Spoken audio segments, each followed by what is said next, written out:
बर्तमान देखंतु मु काली प्रस्तुत करी रखिथिबा शालपत्र कोन रे बिरी चाउल रे प्रस्तुत आण देई बांफ पिठा प्रस्तुत करूछि।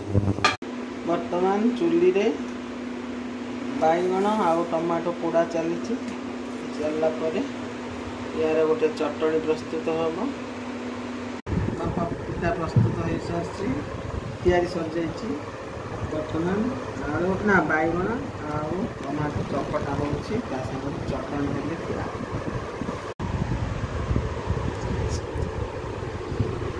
देखंतु पिठाटी केते सुंदर होईची। आपण माने याको निश्चय चेष्टा प्रस्तुत करिए।